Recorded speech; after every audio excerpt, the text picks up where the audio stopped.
지난 한 2주간도 잘 지내셨죠? 예, 다들 얼굴이 다들 좋아 보이시네요. 네. 저도 2주간 하나님의 은혜로 무사하게 여행 잘 마치고 다녀왔습니다. 그 짧은 2주간 가운데 여러 가지 이제 많은 일들이 있었는데 제가 이렇게 올라오면서 생각을 해보니까 내가 하나님께 감사할 제목들이 참 많다. 최근에 그 인터넷에 온라인의 소셜 미디어 가운데 유행하는 것이 하나 있습니다. 그것이 무엇이냐면 아이스 버킷 챌린지라고 그 루게릭 병을 앓고 있는 그 환자들을 돕기 위해서 한 사람이 이제 아이스 얼음물을 끼얹든지 아니면은 자기가 도네이션을 100불을 하든지 그렇게 하고 그 다음에 자기가 또 다른 사람들 한 3사람 정도를 이렇게 지명을 하게 되면 거기서 도네이션 할 사람은 도네이션 하고 도네이션 안 할 사람은 얼음을 끼얹고 또 다른 사람을 이렇게 3명을 지목을 하고 보니까 저희 교회에서도 이제 유스그룹 학생들도 몇 명 거기에 참여를 했고 또 보니까 미국에서 뭐 유명한 사람들 뭐 빌 게이츠랄지 뭐 유명한 사람들 또 한국에서도 또 정치인들 또 연예인들 많은 사람들이 전 세계로 이렇게 확산되는 것을 보았는데 뭐 그 좋은 의도로 하니까 좋은 일이겠죠. 그런데 너무 이제 과열되고 마치 그것이 어떤 하나의 이벤트성으로 하는 것은 좀 문제가 있지 않나 생각이 됩니다. 그런 이제 그 아이스버킷 챌린지에 또 이제 비슷한 아이디어를 가지고 소셜 미디어에서 요즘에 또 하나 유행하는 것이 있는데 그것이 무엇이냐면 감사 릴레이라고 하는 거예요. 감사 릴레이. 그래서 하루에 3가지를 감사 제목을 그 소셜 미디어에다 올려서 적고 그걸 3일 동안 하는 거예요.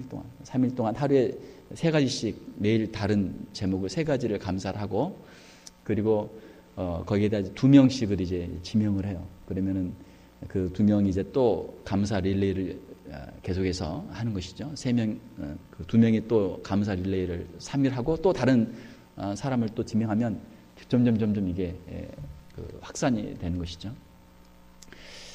좋은 일에 사람들이 기부를 하고 도네이션을 하는 것도 서로 이렇게 영향력을 주고 또 사회로 퍼지듯이 우리가 감사하는 것도 서로가 서로에게 감사 제목을 이야기하고 또 서로에게 도전하고 그런 감사의 릴레이가 계속되면 좋을 것 같습니다. 저는 올라오면서 한 3가지 정도 감사를 생각해 봤는데 첫째로는 하나님께서 저에게 주신 이 좋은 교회와 우리 성도님들을 인해서 하나님께 감사를 드렸습니다. 2주 동안 지내면서 뭐 여러 큰 교회도 가보고 여러 곳을 방문해 봤지만 우리 교회처럼 제가 마음껏 기도하고 마음껏 찬양할 수 있는 데가 없더라고요. 제가 새벽에 와서 기도하고 또 우리 금요일 예배에 와서 기도해 보니까 하나님께서 나에게 마음껏 기도할 수 있는 가장 좋은 교회를 주셨다. 또 참 부족하지만 목회자를 사랑하고 위해서 기도해 주시는 우리 귀한 성도님들을 인해서 제가 감사를 드렸습니다. 2번째로는 이제 우리 장인 장모님 모시고 같이 다녀왔는데 우리 귀한 부모님들 또 그리고 아내 또 우리 자녀들 귀한 가정을 주신 하나님께 감사를 드렸습니다. 뭐 모든 분들이 다 마찬가지겠지만 저희 부모님들과 또 아내와 자녀들을 생각해 볼 때 참 너무 감사하다. 자녀들이 얼마나 참 사랑스럽고 얼마나 귀한지 하나님께 감사를 드렸습니다. 3번째로는 여기에 딱 올라와서 보니까 이 워싱턴만한 좋은 데가 없는 것 같아요. 제가 남쪽 텍사스에 다녀왔는데 거기는 온도가 한 100도 돼 아직도 얼마나 더운지 여기 오니까 새벽에 교회로 오는데 온도가 한 70도 정도 언더 70에서 너무 선선한 거예요. 여기는 가을이에요. 갑자기 여름에서 있다가 가을로 와가지고 하나님께서 나에게 이렇게 여행하도록 하신 게 내가 지금 살고 있는 데가 얼마나 좋은지를 깨닫도록 하시기 위해서 여행을 시키셨나 보다 그렇게 생각을 했습니다. 하나님께서 이렇게 좋은 자연과 환경 주신 것을 인해서도 감사를 드렸습니다. 여러분들의 삶 가운데서도 매일매일 하나님께 늘 감사할 수 있는 성도님들이 다 되시기를 주님의 이름으로 축원합니다. 오늘 말씀 마태복음 4장 18절에서 20절 말씀 가지고 베드로라는 제목으로 말씀을 전하도록 하겠습니다. 베드로는 누굽니까? 베드로는 예수님의 제자죠. 예수님의 제자가 12명이 있었는데 그 12명의 제자 가운데 맨 먼저 나오는 사람이 누구예요? 베드로예요. 그래서 베드로를 예수님의 제자 가운데 수제자다. 가장 으뜸이 되는 제자다. 그렇게 이야기를 합니다.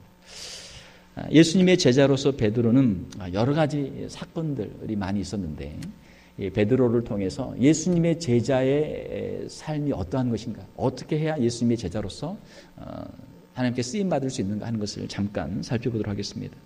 오늘 함께 읽은 말씀에서는 예수님께서 베드로를 제자로 부르시는 콜링, 소명이 있습니다.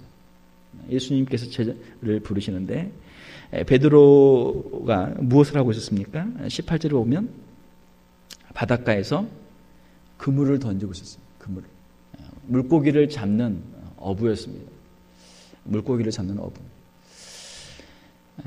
물고기를 여러분 잡아보셨습니까? 물고기 잡는 거 재밌죠? 물고기 잡는 거 재밌어요. 물고기를 못 잡으면 허탕이지만 잡으면 얼마나 좋아요. 바다에 나간다고 해서 항상 물고기 잡는 거 아니거든요. 물고기 잡아도 조금만 잡을 수 있고 본전 치기도 안 될 수 있단 말이에요. 그 보스턴 지역에서 이제 그 대서양으로 나가서 고기를 잡는 그 사람들을 다룬 영화도 있었잖아요. 큰 그 스톰이 오는데 고기를 잡기 위해서 먼 대서양으로 나가서 거기서 고기를 잡았어요. 잡아서 이제 다시 돌아와야 되는데 큰 스톰이 올라오는, 허리케인이 올라오는. 그런데 마침 그 고기를 잡았는데 그 배에서 고기를 잡자마자 뭘 해야 돼요? 얼음에다 그걸 다 재워야 돼요. 그런데 아이스 머신이 고장이 난 거예요. 그래서 그 허리케인이 지나가도록 기다리고 있으면 그 고기들이 다 상하는 거예요. 그걸 다 버려야 돼요. 그래서 그 폭풍을 뚫고 다시 이제 항구로, 매사추세츠 그 항구로 돌아오기 위해서 그 큰 폭풍을 무릅쓰고 오다가 선원들이 다 죽는 그런 그 영화가 있었죠. 고기를 잡는 게 쉬운 일이 아니에요. 그러니까 큰 고기를 잡는 것은 더 어려운 일이고 자기의 생명을 걸어야 되는 일이죠. 저도 이번에 그 가서 이제 낚시를 한번 가봤는데 이거 되게 안 잡히더라고요. 되게 안 잡혀. 하루 종일 그 낚싯대를 들이고 있는데 안 잡힌단 말이에요. 그 새우 미끼를 이제 한 9브러치 사가지고 새우 미끼를 이렇게 달아가지고 던지는데 안 잡혀요. 차라리 9브러치 새우를 집에 가서 이걸 삶아 먹었으면 더 낫지 않을까. 좀 후회가 될 정도로. 아무리 던져도 안 무는 거야, 안 물어. 고기 잡는 게 어려워요. 제자들이 고기를 잡는데 예수님께서 이제 또 다른 데 보게 되면 제자들이 고기를 못 잡아요. 밤새도록 수고해도 고기를 못 잡아요. 예수님께서 오른편에 그물을 던져라. 그물을 던질 때 고기를 많이 잡는 그런 일이 있었죠. 고기 잡는 것도 쉬운 일이 아니에요. 자, 아무튼 베드로는 물고기를 잡는 것으로 자기의 생활을 하는 어부였습니다. 어부니까 당연히 물고기를 잡는 거예요. 물고기를 잡아서 자기도 물고기 먹고 물고기를 팔아서 집에 필요한 것도 사고, 이것이 자기의 생업이란 말이에요. 생업. 자, 그런데 예수님께서는 베드로를 향해서 나를 따라오너라. 내가 너희를 물고기가 아니라 사람을 낚는 어부가 되게 하리라. 주님 말씀하시는 거예요. 자, 그때 베드로가 어떻게 했습니까? 자기의 그물을 버려두고 예수를 따르니라. 제가 이번에 이제 방문했던 휴스턴에서 지난주에 그 예배를 드렸던 교회는 이제 그 한인교회, 큰 한인교회 이제 그 영어부에 가서 제가 예배를 드렸는데,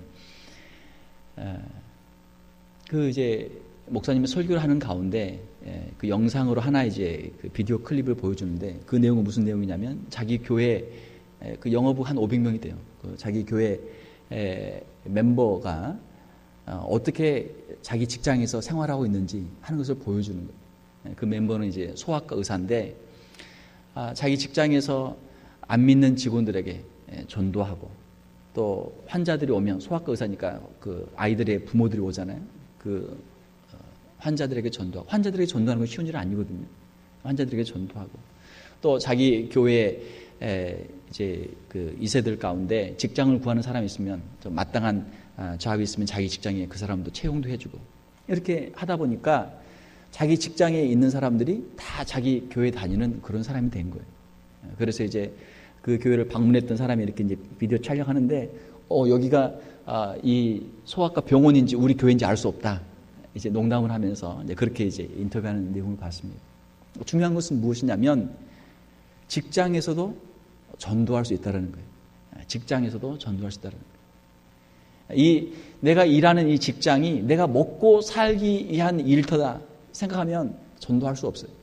전도할 수 없어요. 그러나 하나님께서 나에게 이 직장을 주셨고 이 직장을 주신 이유가 이 직장을 통해서 사람들에게 복음을 전하도록 하기 위해서 전도하기 위해서 이 직장을 나에게 주셨습니다 하고 신앙 고백을 하게 되면 그 직장에서도 전도할 수 있단 말이에요. 전도할 수 있어요. 사랑하는 성도 여러분, 여러분의 가정뿐만이 아니고 여러분의 가정에서 당연히 우리가 전도를 해야 되고 가정과 우리의 직장에서도 우리가 전도할 수 있는 우리 성도들이 다 될 수 있기를 주님의 이름으로 축원합니다. 자, 그러면 물고기를 잡는 사람에서 사람을 낚는 사람으로 바뀌는 거예요. 하나님이 나에게 왜 이 직장을 주셨나? 왜 이 일터를 주셨는가? 하나님께서 여기서 만나는 사람들에게 예수 그리스도의 사랑을 증거하고 복음을 전하기 위해서 나에게 이 직장을 주셨습니다. 이렇게 고백하면 거기가 우리의 전도지가 되고 우리의 선교지가 되고 우리의 일터가 되는 거예요. 이번에 이제 저희 딸을 이제 휴스턴에 내려놓고 올라오면서 처음에는 이제 걱정을 많이 했어요. 야, 이제 얘가 부모를 떨어져서 여기서 잘 살 수 있을까? 얘가 잘 할 수 있을까? 걱정을 했는데 놓고 올라오는 길에 하나님이 그런 마음을 주셨어요. 이 딸을 여기에 선교사로 파송하고 왔다. 하나님이 그런 마음을 주셨어요. 이 대학에도 얼마나 많은 학생들이 오겠어요. 그 학교에 중국 사람들이 참 많이 오더라고요. 중국 사람들이. 아시안이 20%가 되는데 그 대부분이 다 중국 사람들이에요. 그 휴스턴에 중국 사람들도 많이 살고 또 그 메인랜드에서 중국에서도 많이 와요, 사람들이. 그래서 그렇게 학생들이 많은데 우리가 중국까지 가지 않아도 거기에서 전도하면 학생들에게, 친구들에게, 룸메이트에게 또 같이 수업 듣는 클래스메이트에게 전도하면 거기가 선교지. 그래서 올라오면서 하나님께서 저에게 그런 마음을 주셨어요.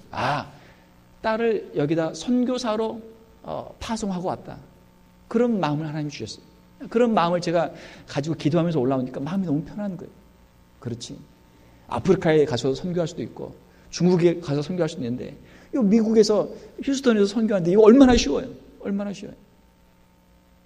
사랑하는 성도 여러분, 우리가 어디에 있든지 우리가 살고 있는 그곳, 우리가 하나님을 예배하는 그곳, 우리의 신앙을 고백하는 그곳, 그것이 바로 전도지가 되고 선교지가 되는 줄로 믿습니다.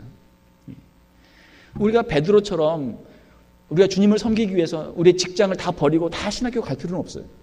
그럴 사람도 필요하겠지만 다 그럴 필요는 없어요. 더 중요한 것은 하나님이 우리를 부르신 그곳에서 내가 전도자로, 내가 선교자의 삶을 살게 되면 우리가 사람을 낚는 어부의 삶을, 예수 그리스도의 제자의 삶을 살 수 있게 되는 줄로 믿습니다. 자, 베드로는 예수 그리스도의 부르심에 즉각적으로 순종했습니다. 예수님의 제자가 된다는 것은 얼마나 놀라운 특권이에요. 그 갈릴리 바다에도 수많은 어부들이 있었을 것입니다. 그들은 평생 물고기를 그걸 먹다가 그 생을 마치는 거예요. 그러나 베드로는 예수님의 부르심에 순종했기 때문에 예수님의 제자로서 놀랍게 쓰임받는 특권을 그는 누리게 된 줄로 믿습니다. 우리가 하나님께 쓰임받는 것, 그것보다 더 놀라운 특권이 없죠. 하나님께서 우리를 부르시고 예수 그리스도의 제자의 삶을 산다는 것, 이것이 우리에게 가장 큰 특권과 명예가 되는 줄 믿습니다. 자, 오늘 본문에서는 베드로가 예수님의 부르심을 받는 장면이 있고 우리가 성경을 계속해서 읽게 되면 베드로의 이제 그 뒷이야기들을 우리가 보게 됩니다. 제가 이제 그 2주 동안 휴가를 이렇게 보내면서 사람들은 휴가 때 뭘 할까? 무엇을 해야 좋은 휴가가 될까? 어떤 분이 이제 그런 글을 썼어요. 사람들은 휴가 때 뭐 하지? 그러니까 사람들이 밑에서 쭉 이제 그 답글을 다는 거 여러 가지, 뭐 낚시도 가고 어디 뭐 비치도 가고 또 어디 뭐 놀러도 가고 막 밑에 쭉 쓰는 거예요. 뭐 사람들 다 하는 거지. 그런데 제가 해보니까 제일 좋은 것은 성경을 읽는 시간, 성경을 읽는 시간이 제일 좋은 휴가가 됐어요. 저도 이제 성경을 많이 읽습니다. 설교를 준비하기 위해서 성경을 많이 읽어요. 매일 성경을 한 장씩 읽고 새벽 예배를 하고, 또 금요일이면 금요 설교를 하고, 주일이면 주일 설교하고, 또 신방 가면 신방 설교하고, 할 때마다 성경을 찾고 설교 준비를 해요. 그런데 이것은 어떻게 보면 하나의 일이란 말이에요. 일. 저는 일이잖아요. 성경을 읽는 게 일이란 말이에요. 성경을 읽어서 거기에서 뭔가를 찾아서 끄집어내서 그걸 엮어가지고 그것을 정리해가지고 말씀으로 전해야 되니까 성경을 읽는 게 하나의 일이란 말이에요. 그런데 이번 2주 동안은 제가 설교 준비 안 하고 성경을 제가 읽었어요. 자다가도 일어나서 성경 읽고, 또 밥 먹고 심심하면 성경 읽고, 성경을 읽었어요. 진짜 제가 지난주 칼럼에도 썼는데 잘 안 믿으시네. 진짜 성경을 읽는데 그 시간이 제일 좋은 휴식의 시간이 됐습니다. 창세기 읽고, 마태복음 읽고, 요한복음 읽고, 사도행전 읽고, 로마서 읽고, 요한계시록 읽었어요. 제가 읽었어요. 밑줄을 탁탁 그으면서 읽었어요. 사랑하는 성도 여러분, 여러분의 삶 가운데 하나님의 말씀 안에서 참된 안식을 누리는 그 기쁨을 여러분들이 맛볼 수 있기를 주님의 이름으로 축원합니다. 다른 거 해봐야 피곤하잖아요. 하나님의 말씀에서 우리를 사랑하시고, 우리에게 은혜를 주시고, 우리의 죄를 용서해 주시고, 우리에게 소망을 주시고, 우리에게 믿음을 주신 하나님의 말씀, 그 말씀 가운데서 우리가 위로와 힘을 얻게 되는 것이죠. 자, 마태복음 16장에 보게 되면은 예수님께서 제자들에게 물었습니다. 사람들이 인자를 누구라 하느냐? 그러니까 제자들이 대답하는 거예요. 어떤 사람은 예수님은 세례 요한이라고 하고, 어떤 사람은 예수님을 엘리야라고 하고, 어떤 사람은 예수님이 이제 눈물을 많이 흘리시니까 에레미야라고 하고, 또 어떤 사람은 선지자 중에 하나라고 합니다. 그때 예수님께서 제자들에게 물으십니다. 그러면 너희는 나를 누구라느냐? 자, 그때 이 베드로가 대답을 했습니다. 마태복음 16장 16절, 아주 유명한 고백이죠. 주는 그리스도시요 살아계신 하나님의 아들이시니이다. 한번 따라서 봅시다. 주는 그리스도시요 살아계신 하나님의 아들이시니이다. 주님이 그 베드로의 신앙 고백을 듣고, 바요나 시몬아 내가 복이 있도다. 이를 내게 알게 한 이는 혈육이 아니요 하늘에 계신 내 아버지이시니라. 예수 그리스도를 우리가 신앙 고백할 수 있다는 것, 이것은 하나님이 우리에게 주신 하나님의 놀라운 선물, 축복인 줄로 믿습니다. 왜? 세상적으로는 안 믿어지거든요. 예수님에 대해서 우리가 아무리 연구하고 연구해도 세상 사람들은 아주 훌륭한 사람, 세례 요한과 같은 사람, 또 엘리야와 같은 사람, 에레미야와 같은 사람, 선지자 중에 한 명, 거기서 끝난단 말이에요. 그러나 예수 그리스도는 훌륭한 사람, 훌륭한 선지자가 아니고 하나님께로부터 오신 메시아, 그리스도, 하나님의 아들이신 줄로 믿습니다. 이것이 신앙 고백이에요. 이 신앙 고백이 있어야만 예수 그리스도의 제자가 될 수 있고 하나님의 사람들로 쓰임 받을 수 있는 줄로 믿습니다. 이번에 그 한국의 그 로마 카톨릭의 교황 프란치스코 교황이 다녀갔죠. 한국에서 이제 로마 카톨릭 그 성도들은, 신자들은 아주 대대적으로 환영하게 되고, 또 매스컴에서도 연일 보도하게 되고, 뭐 여러 이제 그 신문에도 많이 나왔잖아요. 로마 카톨릭의 교황은 첫 번째 교황이, 로마 카톨릭에서 첫 번째 교황이 베드로다, 그렇게 이야기합니다. 베드로가 첫 번째 교황이고 그 뒤를 쭉쭉쭉쭉 이어서 베드로의 그 교황권을 물려받았다. 그게 이제 로마 카톨릭의 주장이죠. 프란치스코 교황이 보니까 참 훌륭한 분이, 참 겸손하고 참 인자하고 약자들을 돌아보고 참 너무나 참 훌륭한 분이. 그 프란치스코 저도 참 좋아하는데, 그 프란치스코 성인의 그 삶 자체가 자기 재산을 가난한 사람들에게 팔아주고 가난한 사람들과 함께 살면서 아시시의 프란치스코, 그렇게 살았던 분 아닙니까?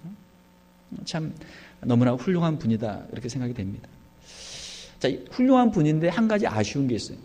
로마 카톨릭이 가지고 있는 한 가지 아쉬운 점은 무엇이냐면 분명한 신앙 고백이 없다는 거예요. 16세기의 종교개혁이 왜 일어났습니까?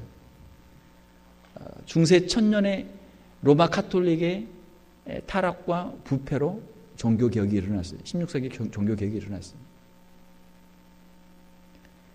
어떤 성직자들이나 교회의 타락뿐만이 아니고 더 중요한 것은, 가장 중요한 것은 성경에서 떠난 신앙, 성경에서 벗어난 잘못된 구원관 때문에 교회가 타락하게 되고 성도들의 신앙이 타락하게 되고 교회가 타락하게 됐기 때문에 종교개혁이 일어나게 된 것이죠. 1517년에 마르틴 루터가 95개 교회의 그 반박문을 가지고 로마 카톨릭에 대해서 종교개혁을 시작했던 것입니다.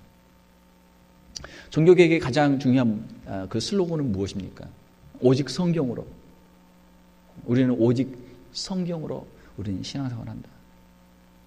다른 어떤 전통이나 어떤 교황의 가르침이 아니고 우리는 하나님의 말씀인 성경으로 신앙생활을 한다. 오직 성경으로. 그리고 우리는 믿음으로 구원받는다. 오직 믿음으로. 오직 믿음으로. 우리의 선행이나 우리의 행위로 구원받는 것이 아니고 예수 그리스도의 십자가의 보혈을 믿는 믿음으로 구원받는다. 오직 의인은 믿음으로 말미암아 살리라. 하나님 앞에서 모든 사람이 다 죄인이고 의롭다 함을 받을 육체가 없으니까 하나님께서 우리에게 예수 그리스도를 보내주셨고 예수 그리스도를 믿는 자마다 예수 그리스도의 십자가의 보혈의 공로로 구원을 받습니다. 이것이 하나님의 말씀의 가르침이고 이것이 우리 개신교의 신앙 고백입니다. 그런데 안타깝게도 로마 카톨릭에서는 아직도 신앙, 하나님의 은혜와 인간의 선행을 이거를 같이 믹스를 해서 하나님과 인간이 서로 신인 협동을 통해서 구원을 받는다. 그렇게 가르치고 있습니다. 그 프란체스코 교황이 참 훌륭한 분인데 안타깝게도 어떤 분이 그런 질문했습니다. 사람이 어떻게 구원을 받습니까?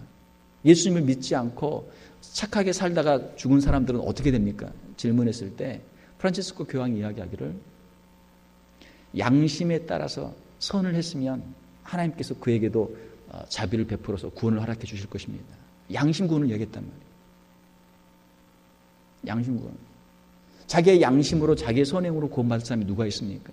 로마서 3장 10절에 의인은 없나니 하나도 없습니다. 만약에 우리가 스스로 구원받을 수 있고 우리의 선행으로 구원받을 수 있고 우리의 양심으로 구원받을 수 있다면 예수님께서 이 땅에 오실 필요가 없잖아요.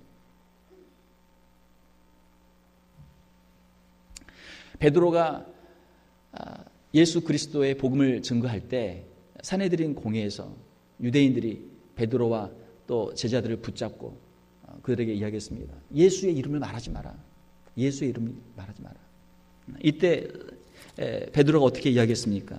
사도행전 4장 12절에 다른 이로서는 구원을 받을 수 없나니 천하 사람 중에 구원을 받을 만한 다른 이름을 우리에게 주신 일이 없음이라 하였더라. 사도행전 4장 12절 말씀입니다. 베드로는 분명한 신앙 고백을 했단 말이에요. 오직 예수 그리스도만 우리의 유일한 구원자가 되십니다. 다른 길은 없습니다. 예수님만이 하늘로부터 오신 메시아 그리스도이시고 하나님의 아들이시고 우리의 유일한 구원자가 되십니다. 베드로는 분명한 신앙 고백을 했는데 왜 그 베드로의 전통을 따른다고 하는 교황이 로마 카톨릭이 올바른 신앙 고백을 하지 못하고 있습니까? 사랑하는 성도 여러분, 우리가 예수 그리스도의 제자가 되기 위해서는 예수 그리스도에 대한 분명한 신앙 고백을 해야 될 줄로 믿습니다. 분명한 신앙 고백을 해야 돼요. 예수님이 말씀하셨잖아요. 이를 내게 알게 하니는 혈육이 아니요 하늘에 계신 내 아버지시니라. 하나님께서 택정하시고 예정하신 하나님의 사람들만 이 신앙 고백을 할 수 있는데 이것이 하나님의 은혜고 이 은혜 가운데 저와 여러분들이 거할 수 있기를 주님의 이름으로 축원합니다. 자, 성경을 우리가 쭉 더 읽어보면 마태복음 26장에 예수님께서 잡히신 후에 베드로가 예수님을 3번 부인하는 장면이 있습니다. 마태복음 26장에 보게 되면 먼 발치에서 베드로가 예수님을 따라갔어요. 예수님이 붙잡혀서 가는 것을 뒤에서 따라갔습니다. 그때 어떠한 여종이 베드로에게 와가지고 너 예수님과 함께 있었지? 예수님과 같이 있었지? 그때 베드로가 어떻게 이야기합니까? 나는 네가 무슨 말을 하는지 알지 못하겠노라. 조금 있으니까 또 다른 여종이 또 물어봤어. 너 분명히 예수와 함께 있었잖아. 그랬더니 베드로가 나는 그 사람을 알지도 못한다. 그 사람이 누군지도 나는 모른다. 예수님을 부인했어. 또 조금 있다가 곁에 있던 다른 사람이 너도 이 말투도 그 갈릴리 말투고 너 분명히 너 그 예수님을 따라다녔던 그 한 무리였잖아. 같이 따라다녔잖아. 그 제자였잖아. 이야기할 때 베드로가 어떻게 했어요? 예수님을 저주하면서 맹세하여서 나는 그 사람을 알지 못하노라. 저주하면서 맹세했어. 베드로는 어떤 사람입니까? 베드로는 굉장히 성격이 아주 다혈질이고 굉장히 그 활달하고 또 어부 출신이니까 아주 억세단 말이에요. 억세. 험난한 파도와 맞서서 그 그물을 당기고 배를 고치고 손이 아주 억센 사람이에요. 그 마음도 아주 담대한 사람입니다. 그런데 예수님이 십자가에 못 박히시기 위해서 신문을 당하실 때 예수님을 3번이나 부인했어요. 예수님을 저주까지 했어요. 우리 인간은 연약합니다. 아무리 우리가 호언장담을 해도 위기의 순간이 오게 되면 그 사람의 신앙을 장담할 수가 없어요. 특별히 허우대가 멀쩡하고 평소에 큰 소리 치던 사람일수록 위기 시에 장담할 수가 없어요. 장담할 수 없어요. 그가 예수님을 3번이나 부인할 때 닭이 울었습니다. 닭이 울 때 베드로가 밖에 나가서 심히 통곡하니라. 성경은 그렇게 기록하고 있어요. 자, 베드로는 어떻게 예수님의 제자가 되었고 어떻게 쓰임을 받았습니까? 베드로는 예수님을 3번 부인했지만 거기서 제자의 삶을 인생을 거기서 끝내지 않고 그는 거기서 다시 일어났어요. 다시 일어났어요. 사랑하는 성도 여러분, 우리가 신앙생활을 하는 가운데 예수 그리스도의 제자의 삶을 사는 가운데 다시 회복시키시는 하나님의 은혜를 우리가 체험할 수 있기를 주님의 이름으로 축원합니다. 아무리 우리가 호언장담을 해도 우리는 근본적으로 연약한 인간이고 우리 안에는 연약한 죄성이 있고 세상의 유혹이 있기 때문에 넘어진단 말이에요. 넘어져. 우리가 자녀들을 키울 때도 너무 완벽주의로 우리가 키우지 않도록 조심해야 돼요. 왜? 완벽주의로 키우다 보면 항상 100점 맞다가 하나 틀려서 90점 맞으면 그때 좌절하는 거예요. 90점이 사실 좌절할 이유가 아니잖아요. 좌절할 이유가 아니란 말이에요. 우리가 예수 그리스도를 따라갈 때도 우리가 잘하면 좋지만 우리가 최선을 다하지만 때로 우리가 넘어지고 실수하고 우리가 실패할 때가 있어요. 사랑하는 성도 여러분, 우리가 실패한 가운데서 넘어진 자리에서 오히려 하나님의 크신 은혜와 하나님의 그 사랑을 우리가 체험하게 되는 줄 믿습니다. 우리가 일부러 넘어질 필요는 없어요. 그러나 넘어진 자리에서 우리가 낙심할 필요는 없어요. 왜? 우리는 여전히 예수 그리스도가 필요한 사람들이고 예수 그리스도의 십자가가 필요한 사람이고 예수 그리스도의 십자가 없이는 우리 스스로는 설 수 없는 사람이라는 것을 우리가 다시 한번 깨닫게 되는 거예요. 처음에 우리가 신앙생활을 시작할 때 예수 그리스도의 십자가를 붙잡고 신앙생활을 시작했습니다. 신앙생활을 쭉 하다 보면 점점 자기 혈기가 자라게 돼요. 내 신앙 경력이 이만큼 되는데 내 교회의 직분이 이만큼 되는데 이제는 내가 눈 감고도 신앙생활을 할 수 있다. 우리 안에 그런 마음이 자랄 수가 있어요. 사랑하는 성도 여러분, 우리의 신앙생활을 우리의 혈기나 우리의 경험이나 우리의 직분으로 하는 것이 아니고 우리가 하나님의 은혜로 예수 그리스도의 십자가의 은혜로 신앙생활을 감당할 수 있는 저와 여러분들이 될 수 있기를 주님의 이름으로 축원합니다. 은혜의 자리로 더 나가야 돼요. 은혜의 자리로. 우리가 실패하고 넘어진 자리에서 은혜의 자리로. 우리의 자녀들도 우리의 세상을 살아갈 때 우리가 완벽하게 살 수 없지만 넘어진 자리에서 그때 하나님의 도우심을 체험하게 되고 하나님의 위로를 경험하게 되고 하나님이 우리를 이렇게 세우시는 그 은혜를 체험할 수 있는 우리의 자녀들로 우리가 키워야 될 줄 믿습니다. 베드로는 3번이나 예수님을 부인했지만 닭의 울음소리를 듣고 그가 다시 회개하고 그가 일어났어요. 우리가 예수 그리스도 제자로 신앙생활하는 가운데 다시 일어나는 회복의 은혜가 우리 가운데 임할 수 있기를 주님의 이름으로 축원합니다. 마지막으로 베드로는 요한복음 21장에 보게 되면 예수님께서 부활하신 후에 베드로에게 주님께서 목양의 사명을 부탁을 하십니다. 요한복음 21장에 보게 되면 내 어린 양을 먹이라. 네가 나를 사랑하느냐? 네가 다른 사람들보다 나를 더 사랑하느냐? 내 양을 치라. 내 양을 먹이라. 예수님께서는 베드로에게 이 목양을 부탁하십니다.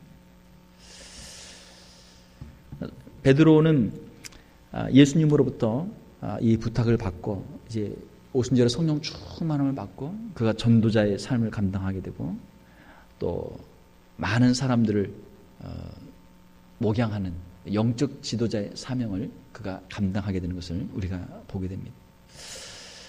제가 휴스턴에 있는 가운데 그 휴스턴 서울교회를 제가 방문해서 같이 예배를 드리고 또 목사님을 만나고 대화하는 시간을 가졌는데 이 휴스턴에 있는 서울교회는 참 특별한 교회예요.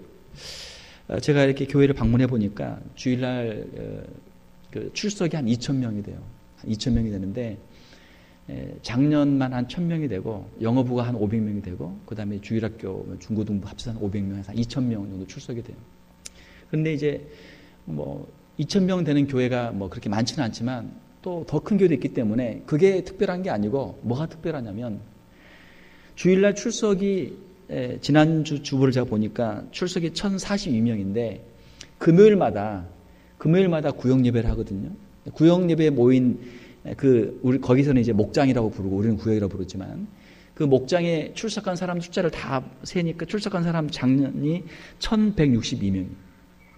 뭐냐면 주일날 교회에 나와 예배드리는 사람보다 우리 식으로 말하면 구역 예배에 참석하는 사람이 더 많아요. 그게 왜 그런가? 왜 그러냐면 주일 출석이 한 1,000명 되는데 거기에 이제 목자라고 우리를 식으로 따지면 이제 구역장이죠. 목자가 198명이에요. 198명인데 그 목자들이 이제 자기 집을 오픈해가지고 사람들을 초청을 해서 안 믿는 사람들, 자기 친구들, 아까 그 이야기했던 식으로 안 믿는 직장 동료나 또 자기 손님이나 동네 사람들이나 친구를 초대를 해요, 집으로. 그래서 같이 식사하고 또 자기 신앙 간증해주고 그렇게 서로 기도해주고 그렇게 하는 모임입니다. 그러니까 그 사람들은 교회를 안 다니는 사람들. 교회까지는 오기는 너무 어려운 사람들인데 친구가 부르면 갈 수는 있잖아요. 근데 그냥 친구 만나러 가는 거예요. 친구 만나러 가서 거기서 같이 밥 먹고 교제하고 그 사람들은 교회 안 나온 사람들이 이제 많죠. 그렇게 하다가 그 사람들이 이제 그 목자의 인도를 받고 이제 교회로 오게 되는 거예요. 그렇게 하니까 구역에 모이는 사람들 수가 더 많아요. 사실 그렇게 하기 쉽지 않거든요. 우리는 이제 거꾸로 됐잖아요. 우리는 그 순서가 우리는 교회에 오게 되면 교회 온 사람들을 이렇게 이제 나눠가지고 각 구역에다 이렇게 나눠주잖아요. 순서가 반대란 말이에요. 반대. 참 특별한 그런 교회입니다. 그래서 그 교회에서는 이제 지금은 은퇴하셨지만 그 최영기 목사님이 이제 강조했던 건 뭐냐면 성도들이 우리가 신앙생활 할 때 신앙생활의 그 목표가 무엇인가? 신앙생활의 목표는 우리가 예수님 믿고 마태복음 28장 19절 20절에 있는 것처럼 예수님께서 제자들에게 부탁하신 대로 너희는 가서 모든 민족으로 제자를 삼고 아버지와 아들과 성령 이름으로 세례를 주고 내가 너에게 분반 모든 것을 가르쳐 지키게 하라. 그러니까 전도하고 그 사람들을 예수 그리스도의 제자로 양육하는 것. 전도와 양육이 예수 그리스도의 제자들의 사명이고 또한 모든 교회의 사명이고 모든 성도들의 사명이다. 그러니까 우리가 신앙생활을 잘하기 위해서는 우리가 전도하는 사람들이 돼야 되고 다른 사람들을 주님께로 인도하고 또 말씀으로 양육할 수 있는 사람이 돼야 된다. 그렇게 가르치는 거예요. 여러분 맞는 말입니까? 틀린 말입니까? 맞는 말이야. 맞는 말. 가만히 들으면 맞는 말이에요. 그래서 저도 이제 제 마음속에 있는 기도 제목은 특별히 여기 우리 금요 예배에 나와 있는 주일 예배도 나오시는 분이 더 많지만 그래도 금요 예배까지 나온 분이면 신앙이 좀 더 있는 분이잖아요. 그렇죠? 또 주일 예배보다는 금요 예배 나오시는 분이 신앙이 좀 더 있잖아요. 여러분 스스로 그렇게 생각 안 하세요? 저는 그렇게 생각하는데, 우리 여기 앉아계신 우리 장로님, 권사님, 집사님들, 성도님들 보면 그래도 주일날 나오시는 분들보다는 더 예수님에 대한 신앙 고백도 분명하고 예수님을 사랑하는 마음도 있고 기도하고 싶은 마음도 있고 해서 나오신 거잖아요. 그래서 최소한 이 금요 예배에 나오신 분들만큼은 우리 교회식으로 말하면 구역장을 꼭 했으면 좋겠다. 구역장에 대한 어떤 다른 부담보다도 주변에 있는 안 믿는 사람들을 전도하고 또 우리 집으로 초대해서 같이 기도해주고 신앙을 간증을 해주고 또 그들 위해 기도하다가 때가 되면 그 사람들이 교회까지 나올 수 있도록 인도할 수 있는 그런 역할을 하면 얼마나 좋을까, 그런 생각을 해봅니다. 예수님께서는 베드로에게 내 양을 먹이라, 내 양을 치라, 내 양을 먹이라 말씀하셨습니다. 우리 예수 그리스도의 제자가 되기 위해서는 우리 각자에게 모든 사람에게 우리의 양이 있어야 돼요. 여러분들의 자녀, 그리고 여러분들의 전도 대상자들, 여러분들의 목양의 대상자들, 여러분이 구역장이 된다면 여러분들의 구역원들이 있어야 돼요. 그래서 그 사람들을 위해서, 구역원은 그렇게 많지 않잖아요. 적으면 5명, 많으면 한 10명 되는데 그 사람들을 위해서 매일 기도하고 그들을 위해서 찾아가서 또 위로하고 또 같이 격려하면서 신앙생활을 함께 나눌 수 있는 그런 양들이 있어야 돼요. 주님께서 우리 각자에게 베드로에게처럼 우리 각자에게 양을 맡겨주시는데 우리의 양은 어디에 있습니까? 우리의 양은 어디에 있습니까? 자, 그렇게 성도들이 열심히 목자를 열심히 하니까, 구역장을 열심히 하니까 그 교회가 2,000명이나 되는데 교역자 수는 저희 교회랑 비슷하더라고요. 교역자가 별로 필요 없어요. 왜? 구역장들이 다 하니까. 구역장들이 하니까 보통 그 정도 교회 사이즈 되면 교구를 최소한 한 2개, 3개는 나눠가지고 그 풀타임 부목사님이 2명이나 3명은 있어야 돼요. 그렇게 해야 그 성도들 관리가 케어가 되는 거예요. 그런데 그렇게 하지 않고 그 구역장들이 한 5명씩, 10명씩 맡아가지고 198명의 목자들이, 구역장들이 뛰니까 그 2,000명의 교회가 그냥 그렇게 되는 거예요. 그래서 저도 그런 꿈을 한번 꿔봤어요. 우리 교회도 200명이 출석한다면 구역이 한 20구역, 20명, 20가정 정도는 구역장이 나와서 한 10가정씩만 이렇게 놓고 기도하고 케어하고 그렇게 하면 되잖아요. 여러분 마음속에도 그런 꿈이 생깁니까? 우리 한번 같이 한번 기도하고 하나님께서 우리 각자에게 주시는 대로 우리가 전도자의 길, 또 목양하는 양들을 돌아보는 목자의 심정 가지고 우리 예수 그리스도의 제자로 우리가 쓰임 받기를 원합니다. 말씀을 맺겠습니다. 베드로를 우리가 보면서 연구하면서 참 배울 게 많아요. 우리가 제자의 길이 무엇인지, 어떻게 하는 것이 참된 제자의 삶인지, 우리가 베드로를 통해서 예수 그리스도의 그 소명 앞에서 우리가 즉각적으로 우리가 헌신하고 우리가 참된 신앙 고백을 갖고 우리가 넘어진 자리에서 다시 우리가 회개하고 일어나고 예수 그리스도의 목양의 사명을 받아서 이 사명을 우리가 평생 감당할 수 있는 예수 그리스도의 제자로 설 수 있는 저와 여러분들이 다 될 수 있기를 주님의 이름으로 축원합니다.